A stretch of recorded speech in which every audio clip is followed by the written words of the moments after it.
Assalamualaikum, welcome back to my channel, brother. Hari ini saya ditemani Sal dan kita akan berbincang-bincang santai. Sebelum kita mulai videonya, kita bumper dulu.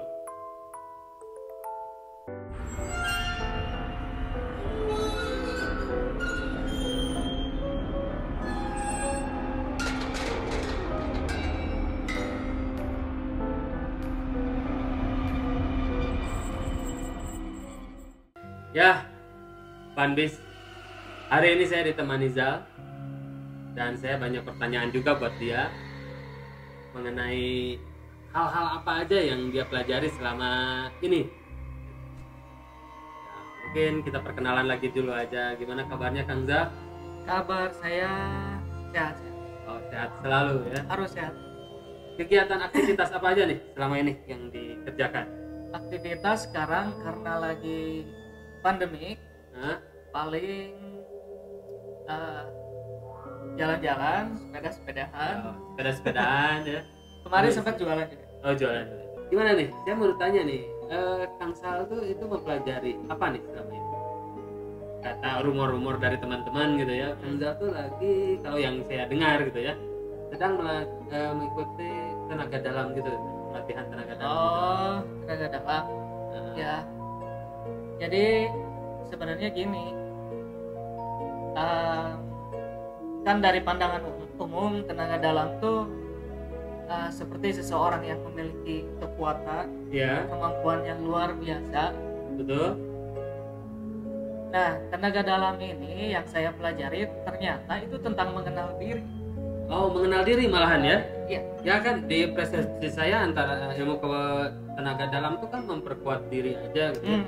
Seperti bisa membuat apa ya, energi-energi aneh gitu lah. Ya, jadi gini, tuh ada tulisan. Aduh. Ya, gimana tuh? Jadi gini, tadi tuh gimana tentang energi ya? Iya. Energi itu kan macam-macam. Oh, macam-macam ya? Ya, energi. Sebenarnya apa sih energi itu? Kita energi yang dalam diri manusia aja. Jadi energi itu olahan. Apa yang kita masukkan ke dalam tubuh kan berubah jadi energi. Iya, Ya itu. Simpelnya gitu aja sih, tenaga dalam tuh bukan yang aneh-aneh. Jadi kalau misalnya ada seseorang yang bisa matahin baja, hancurin batu, itu sebenarnya itu proses latihan. Oh, proses latihan ya? Atau itu, bukan trik kamera atau semacamnya, itu bisa dilatih bisa juga? jadi. Oh, bisa jadi juga. Ya bisa jadi. Teknik sih. Ada juga teknik kalau misalnya kita demonstrasi di umum, Ya, betul. masyarakat, itu ada tekniknya. Oh, ada teknik-tekniknya Ada gitu teknik. ya? Nggak sembarangan orang bisa juga gitu. Ya, perlu latihan lah sama aja. Menurut Kang Zal tuh ya, apa bedanya tenaga dalam yang Kang Zal latih gitu ya di dalam tubuh dengan indigo gitu yang kebiasaan apa sih, udah anugerah dari sananya gitu. Apa itu ada perbedaannya gitu? Ya. Jadi kalau sekarang Ya. di umum teh orang yang memiliki kemampuan dari sejak lahir Ya. itu disebut orang-orang indigo. Ya, betul. Padahal yang saya tahu nih, yang saya alami gitu, semua orang memiliki kemampuan. Semua orang memiliki kemampuan. Nah, memiliki kemampuan. Cuman kan bedanya ada yang dilatih, ada yang enggak. Ya, Ya betul. gitu nih. Memang sih ada beberapa orang juga yang genetiknya memang dia sudah bisa. Oh, sudah bisa dari bawaan. Ketika dia dilatih, dia langsung gacor lah kalau manuknya. Oh, jadi udah mah bawaan, setelah dilatih diasah menjadi lebih baik gitu ya. Ya, gitu. Jadi lebih peka terhadap hal-hal yang menurutnya di luar nalar manusia biasa mungkin ya. Hypersensitif lah. Hypersensitif ya bahasanya, itu ya, lebih kerennya itu ya. Ya begitu. Nah, apakah ilmu tenaga dalam itu condongnya ke mistis kah, atau apakah ilmu secara biologisnya juga ada atau gimana tuh? Biar Dari- orang-orang seperti saya yang memikirkannya selalu logik ya gitu, nggak terlalu peka dengan hal mistis gitu. Itu gimana? Memang sih kalau misalnya kita ngebahas energi selalu dikaitkan sama hal-hal mistis Nah, betul. yang di pandangan umum berkaitan sama dibantu jin, Nah, terus ada keturunan kayak gitu. Tapi kalau misalnya kita mau mengkaji lebih dalam, energi itu ya balik lagi kayak yang tadi. oh, Dan hal mistis itu sudah jadi budaya ya kalau di bukan Indonesia sih, semuanya. negara Asia ya terutama ya, hal-hal mistis itu lebih peka gitu, dibanding dengan budaya Western gitu, budaya Barat ya. Budaya kita lebih ke mistisnya lebih banyak gitu ya. Beberapa hal ada yang bisa dijelaskan dengan logika, Hmm. ada yang enggak kayak Ada yang gitu. enggak. Nah, Nah, soalnya saya pengen tanya lagi nih. Ada yang bisa dicerna dengan logika sama yang enggak gitu ya. Seperti apa tuh contohnya? misal nih kemarin baru diperagain, saya juga baru tahu kan ada di channel TV nih, Hmm.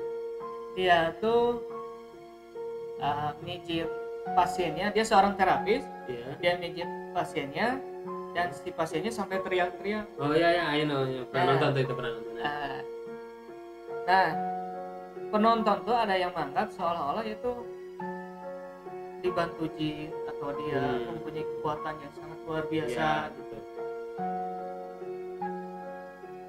Ketika saya nonton itu, saya tertarik untuk mengkaji apa yang dilakukan oleh si terapis itu. Saya mengkaji nyari apa nih gitu. Ternyata itu totokan pijat. Jadi mijitnya ke satu titik yang pas, kalau dipijit itu walaupun pelan, pasien akan ngerasa sakitnya luar biasa. Oh, jadi itu ilmu terapi juga ya, terapi totok mungkin ya. Itu teknik sih. Teknik ya, lebih ke teknik. Kalau di Cina pernah tahu kan yang kayak akupunktur itu. Oh, akupunktur ya, ya, pakai jarum itu ya. Pakai jarum. Jadi ini lebih ke ilmu kedokteran tentang ahli saraf juga ya. Bisa Mungkin. jadi. Jadi saraf-saraf tertentu yang membuat orang tuh terasa nyeri sangat amat gitu ya. Ya. Oh. Nah, itu orang Indonesia biasanya dikaitkannya dengan hal mistis yang ternyata di dalam tubuhnya ada sesuatu yang tidak masuk akal juga mungkin ya. Ya kalau misalnya pengen nyoba, enggak. Tapi nanti di belakang gitu. boleh itu coba. Ya. Dipijit-pijit dikit.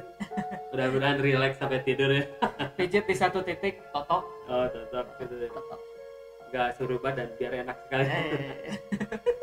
Nah, pertanyaan selanjutnya untuk Zal, teman saya ini, untuk hal yang di luar nalar kita nih, apakah ada kejadian-kejadian mistis atau apakah lebih sensitifnya kita terhadap hal-hal yang di luar masuk akal, misalkan seperti penampakan atau misalkan ada energi negatif, positif dan sebagainya gitu, setelah memperdalami ilmu tenaga dalam ini?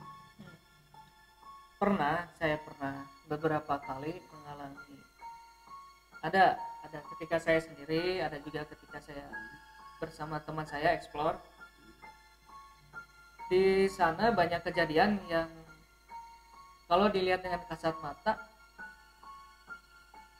itu kayak sulap aja gitu. Maksudnya sulap tuh? Magic nih. Begini, ada kejadian gini. Saat saya berbarengan explore sama teman, itu nggak ada apa ya, nggak ada angin, nggak ada apapun, tiba-tiba pintu gerak, meja gerak. Nah, gitu.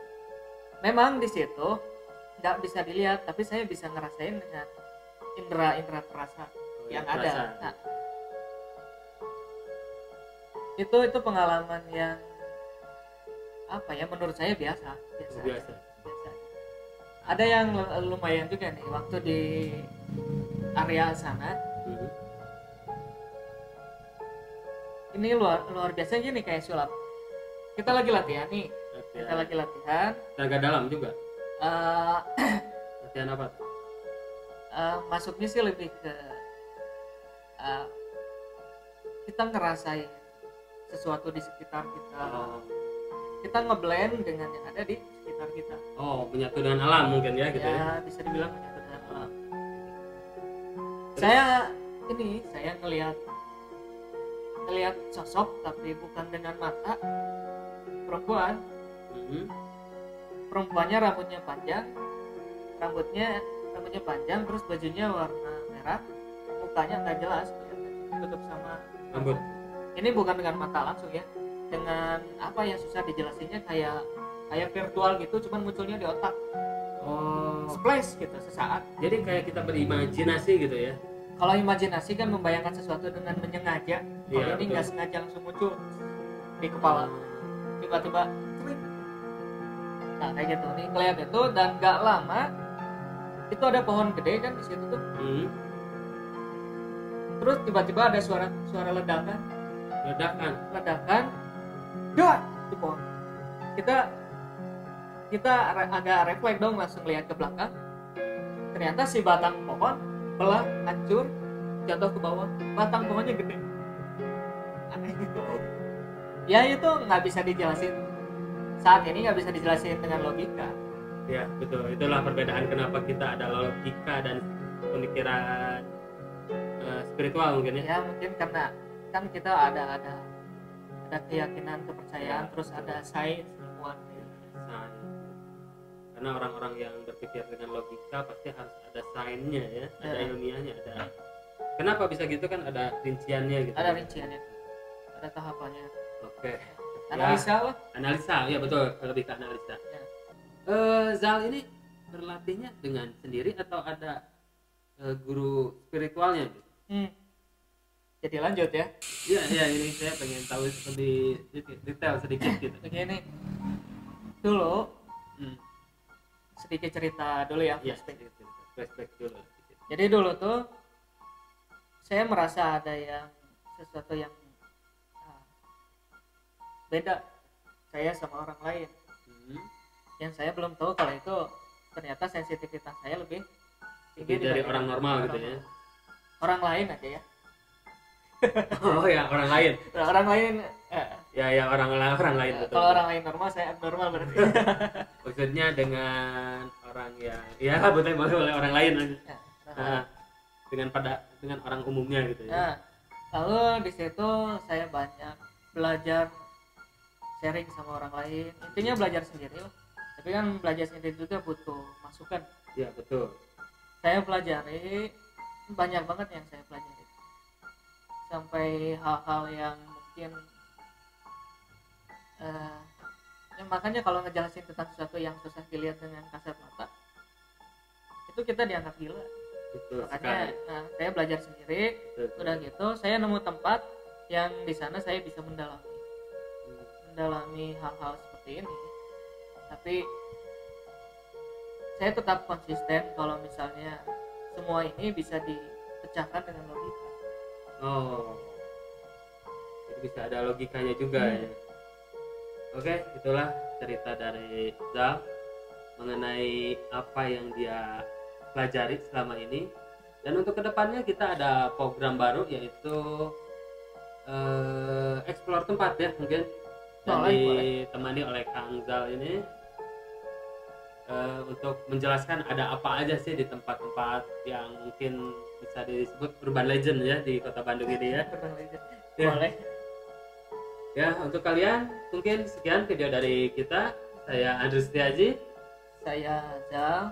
Jangan lupa like and subscribe di like, comment, subscribe. Nyalakan lonceng notifikasinya. Sampai ketemu di updatean selanjutnya. Aduh, maaf pelipet nih. Kayaknya kayak bentar saya potong ya, kayaknya udah ketakutan. Ya betul. Kalau ngobrolin soal-soal yang agak mistis gitu saya suka kurang bagus gitu. Oke. See you next time. Saya pamit, Andrew Setiaji. Biasa. Assalamualaikum warahmatullahi wabarakatuh. Bye bye.